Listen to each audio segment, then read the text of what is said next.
സമാനതകളില്ലാത്ത ഒരു വലിയ ദുരന്തത്തിനാണ് നമ്മുടെ നാട് സാക്ഷ്യം വഹിച്ചിരിക്കുന്നത്. ആ ദുരന്തമുണ്ടായ നിമിഷം മുതൽ എല്ലാവരും അവരവരാൽ കഴിവതുള്ള പ്രവർത്തനങ്ങൾ ഏർപ്പെട്ടുകൊണ്ടിരിക്കുകയാണ്. അത് പൊതുപ്രവർത്തകരാകട്ടെ, മാധ്യമപ്രവർത്തകരാകട്ടെ, ഉദ്യോഗസ്ഥരാകട്ടെ, എല്ലാവരും. സാധാരണഗതിയിൽ നമ്മുടെ നാട്ടിൽ ഒരു മരണമുണ്ടായാൽ ആ മരണം ആ നാട്ടിലൊരു പ്രധാനപ്പെട്ട സംഭവമാണ്. കുറേ ആളുകൾ വരുന്നു, കുറേ ആളുകൾ അവർക്ക് വേണ്ടി കരയാനുണ്ടാകുന്നു, ചേർത്ത് പിടിക്കാനുണ്ടാകുന്നു. ഇവിടെ മനുഷ്യജീവനുകൾ ഇങ്ങനെ നമ്മുടെ കണ്ണിൻ്റെ മുന്നിൽ ചില സ്ഥലങ്ങളിലൊക്കെ നമ്മൾ കാണുന്നുണ്ടല്ലോ, ഏതെങ്കിലുമൊക്കെ ശരീരത്തിൻ്റെ ഒരു ഭാഗമാണ് ഒരു മനുഷ്യനായി സങ്കല്പിച്ച് അതിൻ്റെ സംസ്കാര ക്രിയകളിലേക്കൊക്കെ പോകുന്നത്.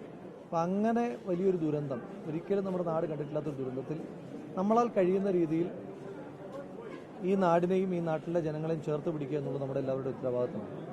അതിൻ്റെ ഭാഗമായിട്ട് പ്രിയപ്പെട്ട ശ്രീ രാഹുൽ ഗാന്ധിയും ശ്രീമതി പ്രിയങ്ക ഗാന്ധിയും ഇന്നലെയുമായി കേരളത്തിലെത്തുകയും ഇന്നവർ 100 വീടുകൾ വയനാട്ടിൽ ഉരുൾപൊട്ടൽ വീട് നഷ്ടപ്പെട്ടവർക്ക് പ്രഖ്യാപിക്കുകയും ചെയ്തു.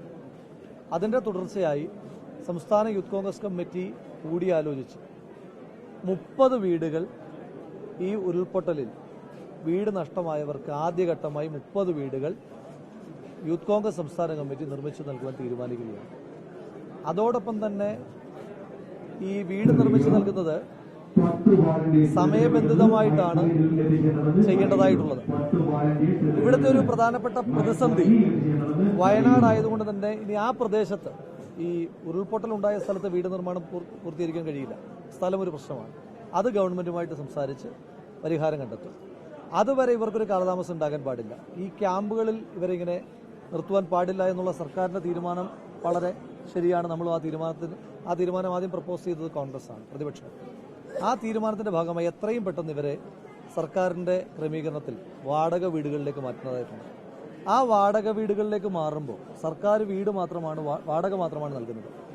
50 വീടുകൾ ഒരുക്കാൻ 30 വീടുകൾ നിർമ്മിച്ച് നൽകുന്നത് കൂടാതെ അതുവരെയുള്ള സമയത്ത് 50 വീടുകളിലേക്ക് മാറുന്ന ആളുകൾക്ക് ആവശ്യമായിട്ടുള്ള വീട്ടു സാധനങ്ങൾ നൽകി ആ വീടുകൾ ഒരുക്കുവാൻ യൂത്ത് കോൺഗ്രസ് സംസ്ഥാന കമ്മിറ്റി തീരുമാനിച്ചു. അതോടൊപ്പം തന്നെ ഇപ്പം നിങ്ങളെല്ലാവരും കാണുന്നുണ്ട്, നിരവധി സ്റ്റോറികൾ അതുമായി ബന്ധപ്പെട്ടൊക്കെ വന്നിട്ടുണ്ട്. മാതാപിതാക്കൾ നഷ്ടമായ നിരവധി കുട്ടികളുണ്ട്.